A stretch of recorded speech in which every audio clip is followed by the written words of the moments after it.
Kembali di Anyu sore, pemirsa, Rumah Sakit Al-Shifa di Gaza terpaksa berhenti beroperasi karena kekurangan pasokan medis. Sementara sejumlah korban tewas maupun luka berhamburan di rumah sakit tanpa mendapatkan perawatan.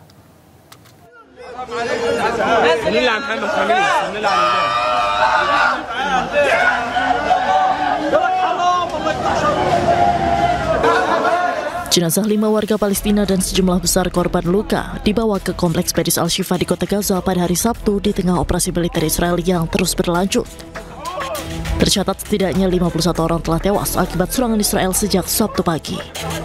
Rekaman menunjukkan warga berduka atas kematian korban, sementara para pemuda dan anak-anak yang terluka terbaring di ranjang rumah sakit. Namun mereka tidak mendapatkan penanganan sebab Rumah Sakit Al-Shifa telah terpaksa berhenti beroperasi karena kekurangan pasokan medis. Nampak pula gedung bedah Rumah Sakit Al-Shifa yang hancur akibat serangan Israel, serta beberapa bagian rumah sakit yang dibiarkan kosong karena kurangnya pasokan medis. Sementara Kementerian Kesehatan Gaza mengumumkan bahwa 20 rumah sakit telah dipaksa berhenti beroperasi di wilayah utara Gaza. Sementara yang lain terus beroperasi di bawah ancaman. فيها دواء ولا فيها علاج وانا بستنى اولاد اخويا يطيبوا عشان اوديهم على الجنوب بطلع فيهم اولاد اخويا هذا وبنت اخويا هذا كمان بين عيني ايش بدي اسوي والحمد لله لا فيها علاج ولا فيها اكامول ولا لفاف فيش فيها شيء خايفين اليهود يخش المستشفى والحمد لله الله يفرجها علينا يا رب. Warga Gaza pun merasa ketakutan atas serangan Israel yang bertubi-tubi.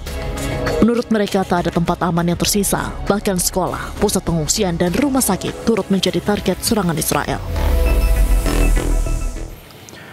Warga berkumpul di Rumah Sakit Al-Shifa untuk melakukan sholat jenazah terhadap sejumlah korban tewas dalam serangan udara di KM Al-Shati di Kota Gaza.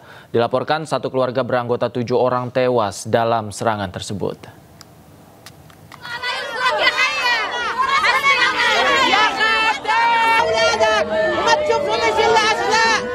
Seorang ibu menangis pilu sambil memeluk jenazah anaknya yang menjadi korban serangan udara di KM Al-Shati di Kota Gaza.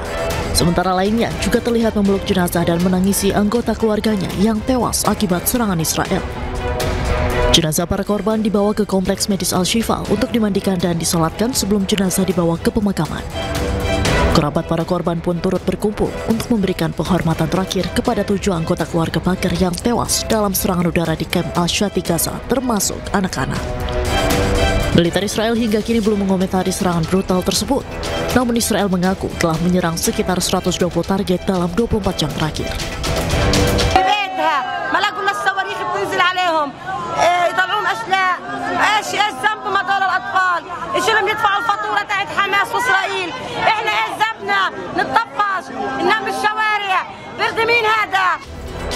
Hingga kini, Israel terus membombardir Gaza dengan tujuan menduduki seluruh wilayah kota Gaza. Israel menyatakan akan terus mengintensifkan serangan hingga semua sandera dan jenazah ditemukan dan Hamas diusir dari Gaza. Mantan Perdana Menteri Inggris disebut-sebut akan menjadi pemimpin sementara Gaza di masa transisi. Nama Tony Blair muncul setelah pertemuan antara Presiden Amerika Serikat Donald Trump dengan sejumlah negara lain.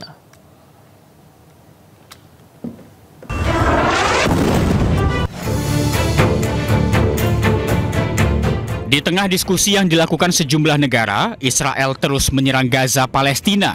Serangan tak hanya menyasar gedung pemerintahan, tetapi juga rumah-rumah warga.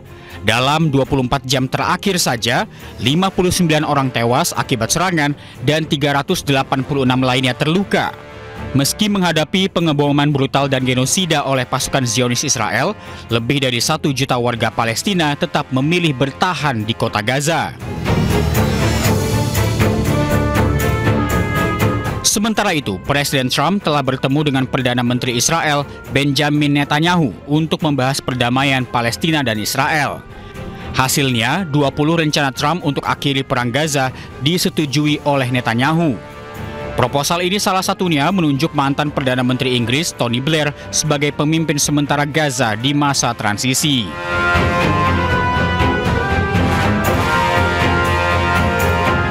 President of Indonesia, somebody who's an amazing leader, Prabowo. He is an amazing leader and respected by everybody.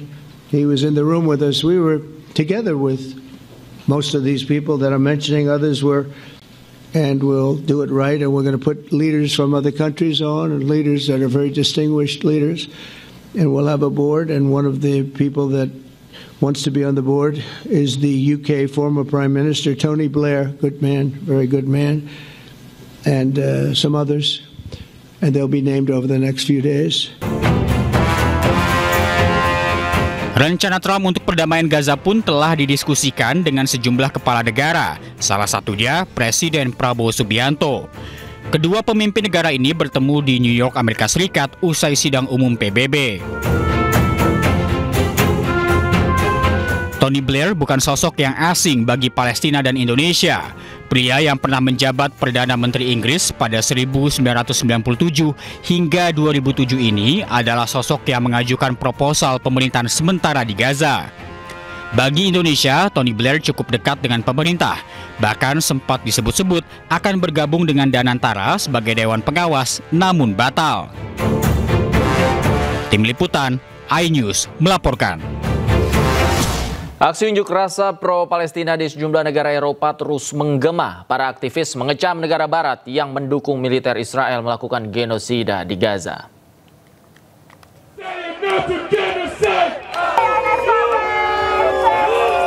Ratusan demonstran pro-Palestina berkumpul di Amsterdam, Belanda, Minggu siang. Para aktivis perdamaian ini menuntut pemerintah Belanda untuk mendukung armada global Sumut Flotilla yang tengah mengirimkan bantuan kemanusiaan ke Gaza. Unjuk rasa tersebut disambut oleh demonstran pro-Israel. Bentrokan singkat sempat terjadi antara para aktivis dan petugas kepolisian. Ribuan demonstran menggelar pawai di kota Nijmegen, Belanda, Sabtu lalu. Jelang pemilihan umum nasional, massa mengecam kelompok fasisme sayap kanan. Mereka juga menyerukan kemerdekaan Palestina dari pendudukan dan penjajahan Zionis Israel. Para aktivis perdamaian ini juga menuduh pemerintah Belanda terlibat dalam aksi genosida di Gaza karena mengekspor senjata ke Israel. Para aktivis di London menggelar aksi unjuk rasa di depan Kementerian Pertahanan untuk memprotes bantuan militer Inggris kepada penjajah Israel. Para pengunjuk rasa menuduh militer dan intelijen Inggris memasok informasi strategis tentang Gaza kepada IDF sejak pecahnya perang Israel-Hamas. Sejak Desember 2023 diketahui ada lebih dari 600 penerbangan mata-mata Inggris yang dikirim ke Gaza. Massa menuntut mereka yang terlibat genosida harus diadili di Mahkamah Internasional di Den Haag.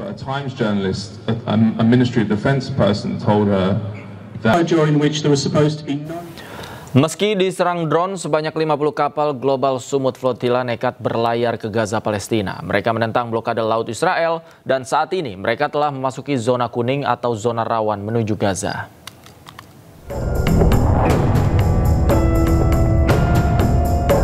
Meski mendapat tekanan politik dan serangan udara di perairan internasional, Armada Bantuan Internasional Global Sumut Flotilla atau GSF menegaskan akan tetap berlayar menuju Gaza untuk menentang blokade laut Israel.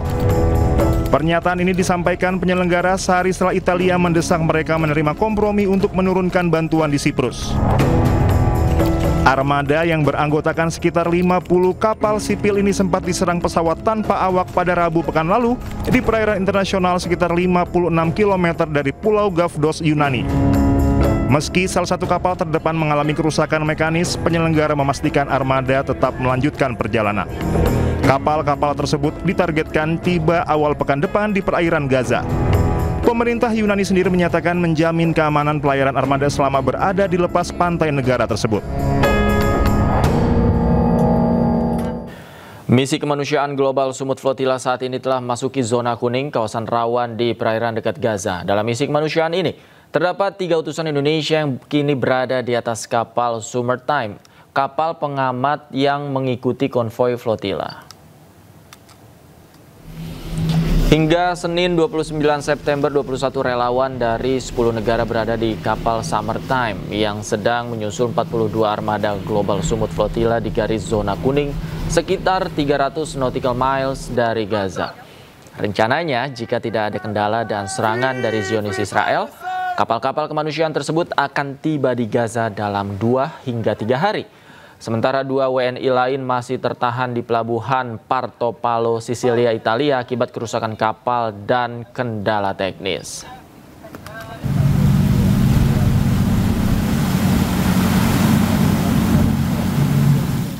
Koalisi masyarakat sipil meminta Kapolri untuk bebaskan sejumlah aktivis termasuk Del Pedro. Ayu sore, segera kembali.